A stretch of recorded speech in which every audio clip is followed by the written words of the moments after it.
Hello, fellow risk takers, and welcome to my worst investment ever. Stories of loss to keep you winning. In our community, we know that to win in investing, you must take risk, but to win big, you've got to reduce it. Ladies and gentlemen, I'm on a mission to help 1 million people reduce risk in their lives.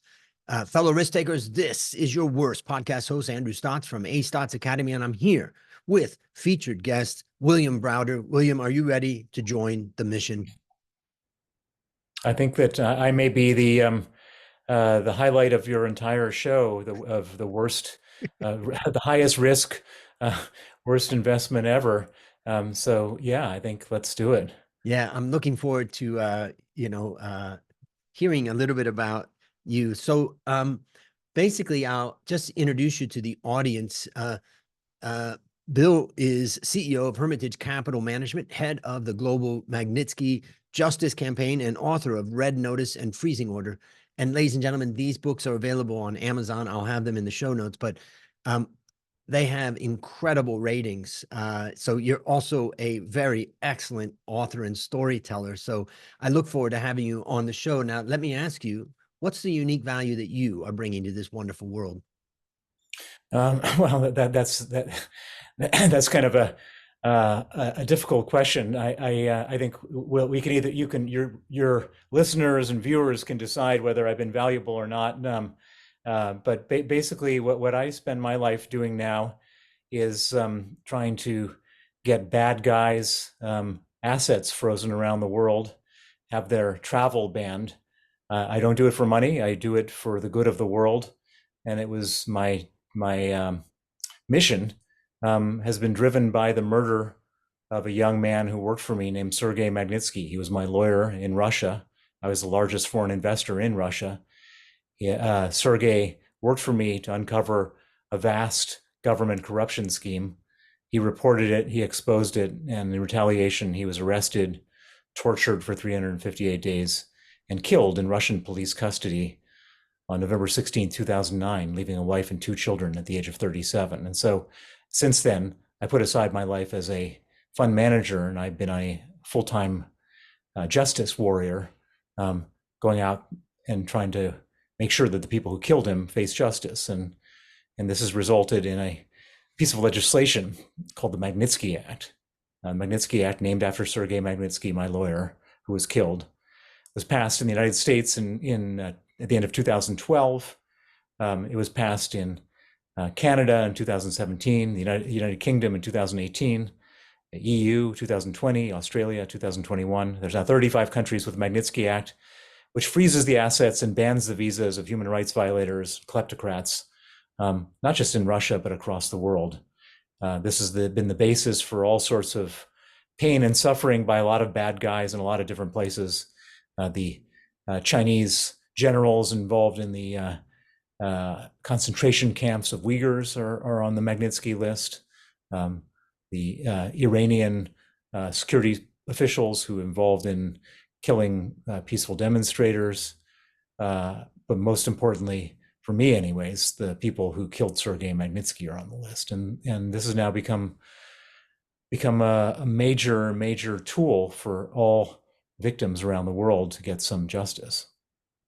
So what do you do next? I mean, you've been on quite a crusade for, a righteous crusade, and you've accomplished a lot, as you've just described, but what's next? Well, the problem is that the problem is not over in Russia. My micro tragedy, the murder of one man who was close to me, who worked for me, has now been sort of broadened out a million times in terms of the war in Ukraine, the repression in Russia.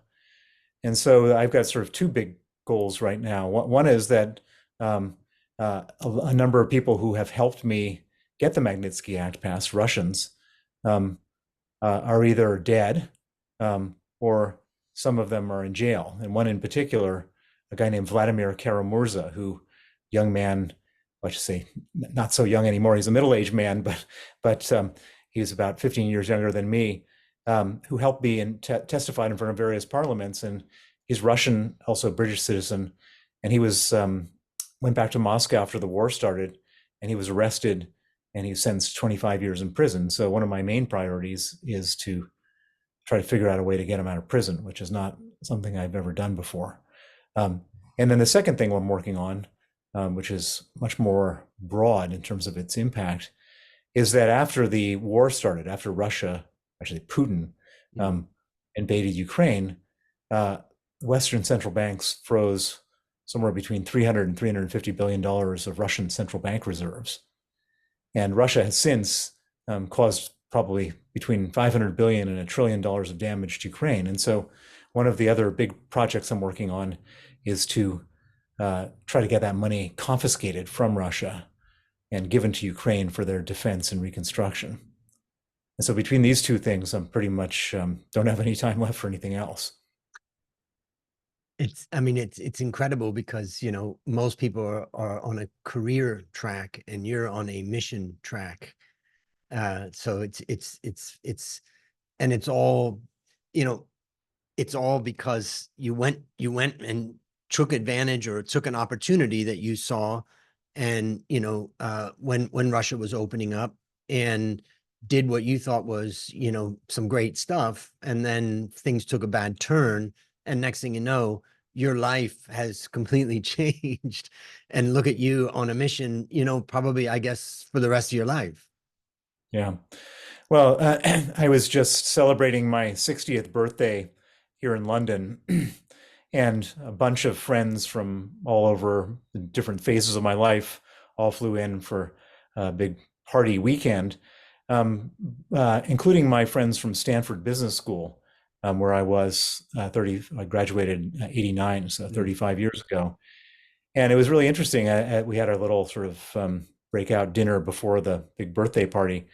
And one of my closest friends from that time sort of announced to the group, if you had looked at all of our classmates, lined them all up, and said, who's least likely to be a human rights activist, who was most capitalistic, most single-minded, focused on bottom line, they would have pointed towards me back then.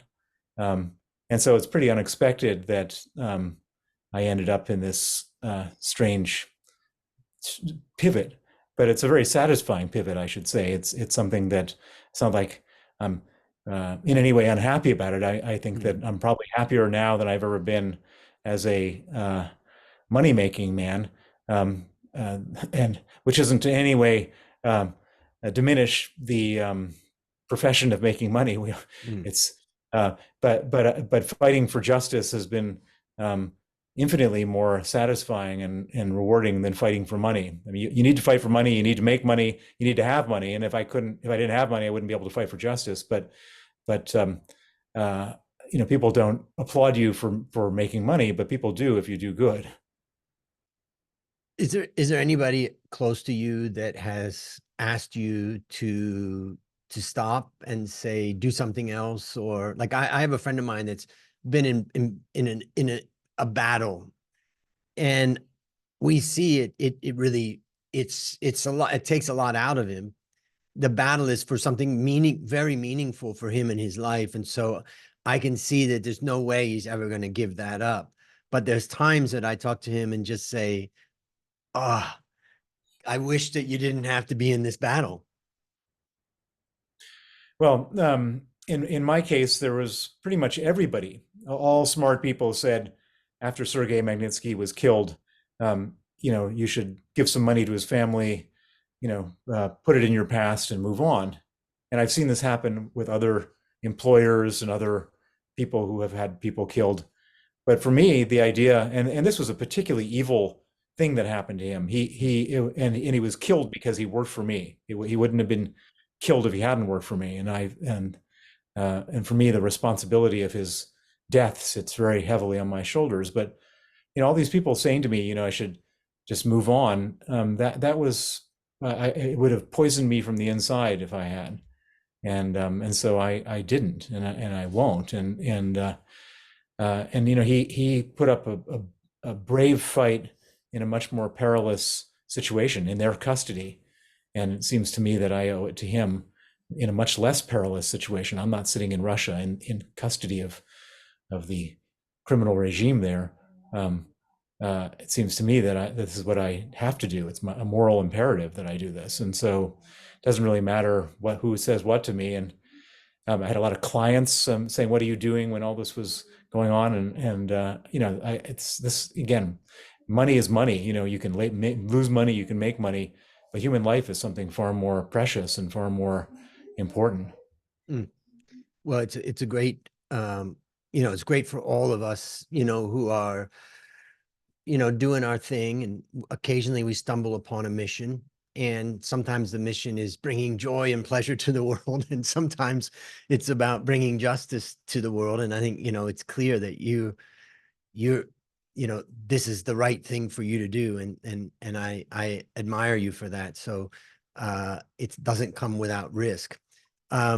Well, now it's time to share your worst investment ever. And since no one goes into their worst investment thinking it will be, tell us about the circumstances leading up to it, and then tell us your story. Well, I come from an unusual family background. I was born in Princeton, New Jersey. I was brought up in Chicago, but my family was a very as American family, but it was a very unique American family. My grandfather on my father's side was a labor union organizer from Wichita, Kansas, and he was so good at organizing the union that he was spotted by this is back in the 1920s, he was spotted by the Soviets. And they said, if you like labor unionism, you're going to love communism. Why don't you come and check it out? And so in 1927, he moved to Moscow. He met my grandmother there. They had 3 sons, my father and 2 brothers. My father was born in Moscow. And then 5 years later, the family returned to America, to Yonkers, New York. And my grandfather became the general secretary of the American Communist Party, the head of the American Communist Party. He ran for president against Roosevelt in 1936 and 1940. He was imprisoned by Roosevelt in 41, pardoned in 42. He was then expelled from the Communist Party in 1945 for being too much of a capitalist. And then he was persecuted viciously during the McCarthy era for being communist.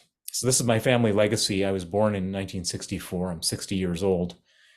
When I was going through my teenage rebellion, I was trying to figure out how do you rebel from a family of communists? And I came up with this great idea, which is to put on a suit and tie and become a capitalist. So I became a capitalist. I went to Stanford Business School, and I graduated in 1989, which was the year the Berlin Wall came down. And I had this great epiphany, which is that if my grandfather was the biggest communist in America, and the Berlin Wall has just come down, I'm going to try to become the biggest capitalist in Eastern Europe. And that's what I set out to do. And can I stop you right there just to ask a question, because I was also kind of on my path around the world, but I didn't have these kind of ambitions. Where did that come from, that you had such a strong and big idea of what you could accomplish in Eastern Europe? Well, I had no idea that I could accomplish it. That was just my goal, to try to do it. And what the great thing about Eastern Europe at the time, and this was one of the huge attractions, was that because it was communist, it wasn't like there was a bunch of 60-year-old guys with 40 years of experience ahead of me, pushing me down into the lower ranks of hierarchy. When I showed up there, nobody had any more experience than I did, because everybody was starting from scratch. And so there's this expression, in the land of the blind, the one-eyed man is king. And so I showed up with the goal of becoming the largest investor in that part of the world. And I eventually achieved that goal at a very young age. When I was 25 when I got to London and got involved in Eastern Europe, and I worked at Salomon Brothers in my late 20s, and I discovered the Russian privatization program, where they were basically giving everything away for free.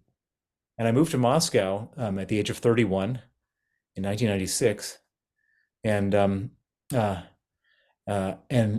turned out that I was effectively the only Westerner out there who had any Wall Street skills, living on the ground, and that led to becoming the largest foreign investor in the country. And but to answer your sort of initial question, um, the the worst trade I ever made, people always ask me, what would I do differently? Mhm. And I did a lot of different things, a lot of very provocative things. I exposed corruption. I was a shareholder activist. I sued the government. I did all sorts of stuff. But the only thing that I would do differently, and the main thing that led to tragedy of unspeakable proportions, is the decision to go to Russia in the first place. So that was the trade that I would do differently. Or that was the worst trade of my life, because although I made a fortune for my clients, and a smaller fortune for myself, if I could do it all over again, I would never have done it, because a lot of people have died, a lot of lives have been ruined, and I would trade that in a second. Let, All the let's tragedy. let's explore that for a second. I came to Thailand in 1992, and it was a pretty peaceful existence here. And I was in the stock market, and ahead of research and doing all that. And then I went to China and taught some courses at university for executive MBA in 2013. And students said, "Why didn't you come to China in 1992? Why did you go to Thailand?" And I thought to myself, they said, you'd be rich by now. And I thought to myself, or in jail. Yeah, yeah, And maybe yeah. I was just wasn't, I was willing to take enough risk to go to Thailand, but maybe I wasn't not taking enough risk, willing to take enough risk to go to China, as an example. But what is it that got in your head thinking about, let's say, a young person that's listening right now, that's got it in their head to do something that maybe they should think twice about? Well, so what attracted me to become an investor in Russia, I was working at Solomon Brothers, which doesn't exist anymore, but now part of Citigroup, but sort of a famous investment bank back in the day. And they sent me out to Murmansk, Russia in 1992 to advise the CEO of the Murmansk trawler fleet, a fishing fleet, on their privatization. And Murmansk is located 200 miles north of the Arctic Circle. It's in the middle of nowhere. I flew up there, and the head of the fishing fleet took me to one of their ships at the dock. And it was just an enormous vessel, hundreds of feet long, on multi stories.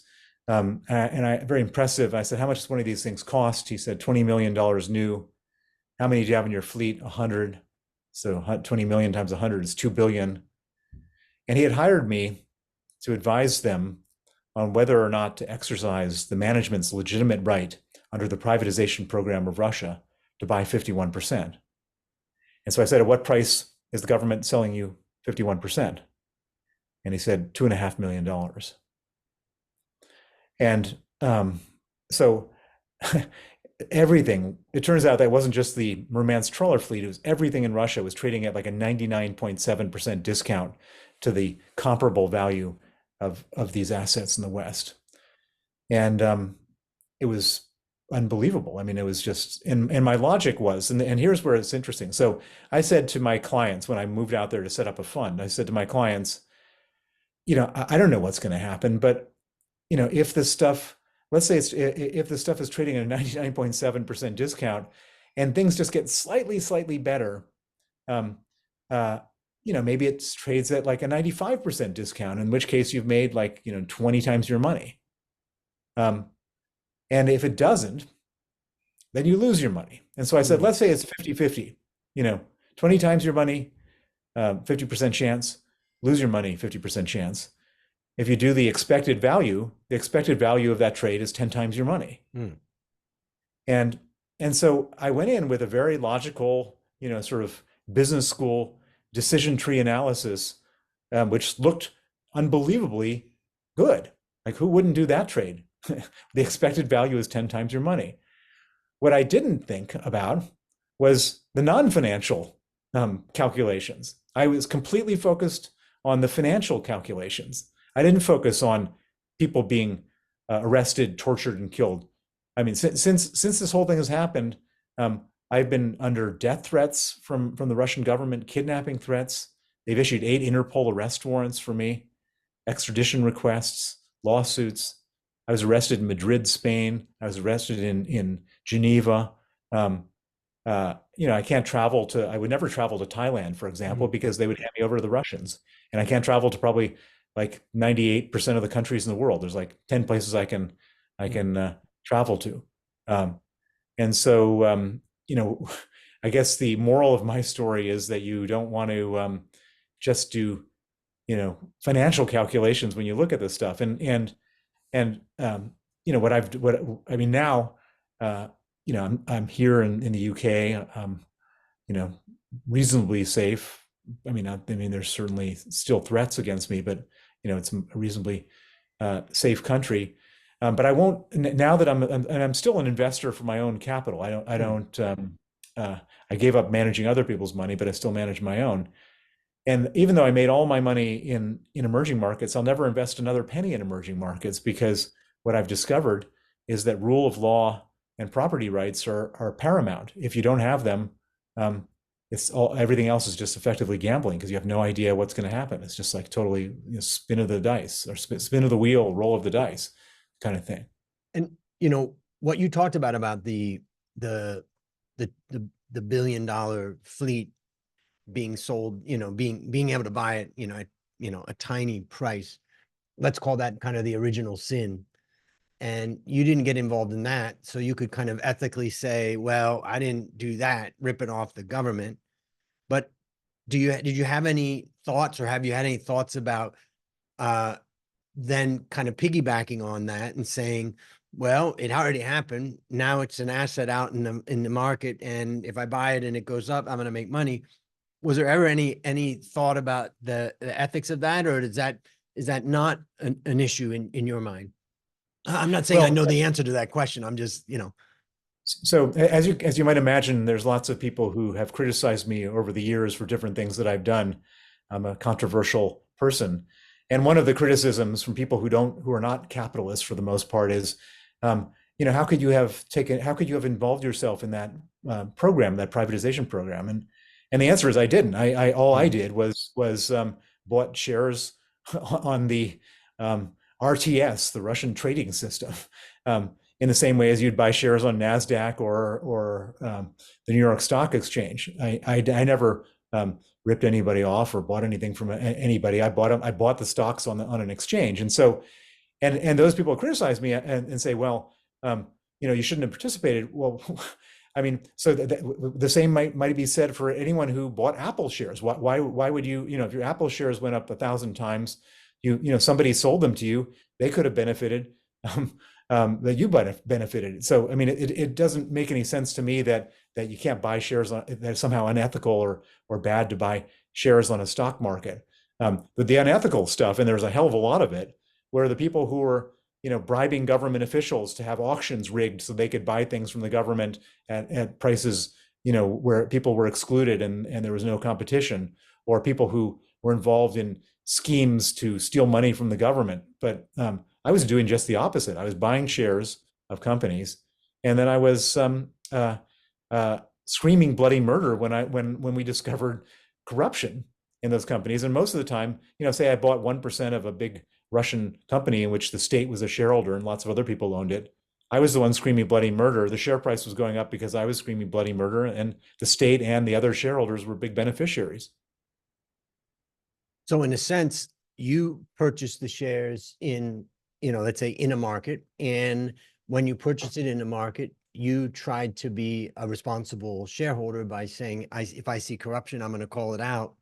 And of course, I guess that's where I was thinking about the idea of, uh, you know, when something happens, when this origination of something happens through a bad person, a bad actor, a corrupt act, I guess I've always kind of felt like maybe I should stay away from that because it could go wrong. But you could argue, hey, look, you listed on the stock market, it's just another stock, and you don't necessarily know all the details of what happened. But it's an interesting one, I think, for a young person to think about, you know, what is worth getting involved in and what is not. And I think what you've talked about is the idea of, not just thinking obviously only about the monetary gain. There's other issues related to it, but I'm just thinking about Thailand and kind of my experience here and what you've just described. Is there more that you would add to that? Well, for me, it wasn't. It was all very incremental. So when I first got there, I was just looking at the numbers and I was saying, "Wow, these things are really cheap." And I have like special, because I'm on the ground, I can go ask questions and visit companies and get more information than people in New York or London who are trying to invest. So I had a huge information advantage. And then I would buy shares of these companies, and then people, and my performance was really good, and so people added money to my fund, and I got bigger and bigger and bigger. I became the largest shareholder in the country, and then I discovered, like a huge scam was being perpetrated right under my nose, and so I kind of had a responsibility. I couldn't just I couldn't just do nothing, and a lot of people who also were shareholders just wanted to do nothing. They just like, this is not my business. I'm and I thought, this is wrong. These guys can't just steal this money from us and steal money from my clients and not, Mm. I've got a fiduciary responsibility to do something about it. Everyone else out there was just like, looking the other way and not wanting to get involved. And so, and it was really interesting when I was eventually expelled from the country for being such a, doing all this anti-corruption work. And all of my stock market compatriots were all saying, "Yeah, he deserved it. He didn't know how to play by the rules here. The rules are you just go along with the corruption." Well, that's I don't agree with that. Yeah, in fact, if I think about the lesson that I take from it, it's the idea that most people probably do, most people do go along with whatever's happening, and some may not even question it, but the ones that question it just leave it and keep going on it. And so that to me is one of the lessons that I take from it. How would you summarize the lessons that you learned? Well, it's very interesting. So like after I was expelled and all this terrible stuff happened and Sergei Magnitsky was murdered and a lot of people were questioning whether they should be investors in Russia, big institutions, and they would go to some of the remaining people there. And there was this one guy out there who ran the largest. I was the largest public equity investor, and he was the largest private equity investor. And they would go to him and say, "Well, why should we give you any more money? Look what they did to Bill Browder, and all this terrible stuff has happened." And he said, "No, no, no. He did, he didn't know how to play by the rules. He was, agitating. He was complaining publicly, humiliating the government. We don't ever do that. And we've hired people from the KGB and put them on the boards of our companies. We're fully, fully like merged with all the power structures. Everything's going to be fine." And for a good decade after I was kicked out, everything was fine. Maybe not quite a decade. No, yeah, a decade. And then I can't remember the year. I think it was like 2018 or something like that. One day it was announced that he and every single one of his partners was arrested. Oh. And none of them died in jail because they were like had a better relationship with the government than we did, but they were arrested and they spent a good time in jail, and of course somebody wanted to go after their assets, and so the moral of the story is that the bad guys of course stole money from their enemies first and did all this extortion, shakedown, hostage taking, but when they ran out of enemies, then they started going after their friends. It's like that famous story about the scorpion and the frog, and and the scorpion says, "I need to get the other side," and the frog said, "But can I jump on your back?" And the frog said, "No, no, that's if you do, then you'll sting me." And he said that would be insane. If I sting you, we'll both go down. And so the frog said, "Okay." And so he put the scorpion, jumps on the back of the frog, and they start swimming out into the middle of the water. And sure enough, the scorpion takes his stinger and stings the frog, and the frog said, "Well, I don't understand why you do that." And the scorpion said, "Sorry, it's just in my nature," and that's how these places are. It's just and so I have a lot of young people who come to me and say, I'm from wherever, Russia, Uzbekistan, whatever. I'd like to go back to my home country and try to fix it. And my advice is, there's really two choices for you. You can either go back and become a member, a part of the criminal enterprise, or don't go back because if you go back and try to fix it, you'll become an enemy of the regime and you'll go to jail. So you can either become, imprisoned, or you can become a criminal. Better just to avoid the whole thing. It's interesting when I think about Thailand back in 92 when I arrived here, there was plenty of corruption, plenty of stuff going on, and there still is, obviously. But what I would say is from a corporate governance perspective, they really, many of the families saw the benefit of behaving themselves. The SEC tried to enforce, regulations on people and good behavior.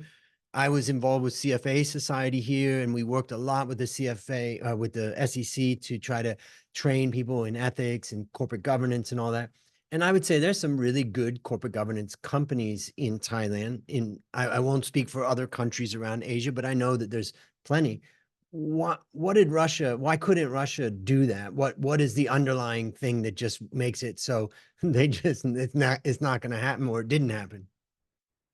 Well, it's interesting you say that. So after I was expelled from Russia, for a brief period of time, I took my fund, I returned all the Russian money, and I set up an emerging markets fund, and I traveled the world. And I can remember going to like Egypt and Brazil and telling the story of what had happened to us in Russia with all the crazy corruption and terrible stuff. And the stories that I told, people were shocked. And this is Egypt and Brazil, where these are not these are countries with definite corruption. Hmm. And so things were off the scales in Russia and the former Soviet Union. And why is it more so?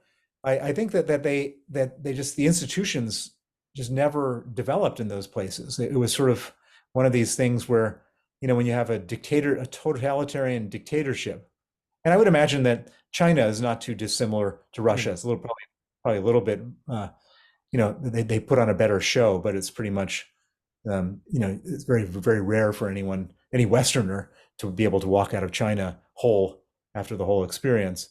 And I think, but Russia in particular, there's this whole criminality that's permeated all the way through the Soviet period.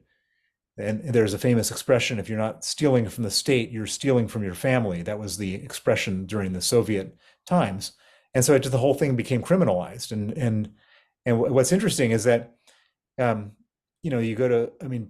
not a single person in Russia who works in the government that's not there to steal money. It's just the entire apparatus is just all public service is to steal money, from the lowest traffic cop right up to the president.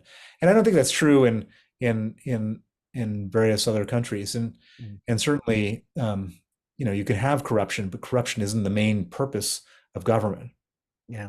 And I always, when I look at China as compared to Thailand, I explain to my Chinese friends that I never paid any bribe or was put in a position like that in Thailand. Like you could exist, if you want to go play the game and get involved in that stuff. I think a lot of foreigners sometimes do, but my business partner and I didn't feel like doing that. And so we've been left alone, which I think just isn't going to happen in a place like Russia, or isn't going to happen in a place like China.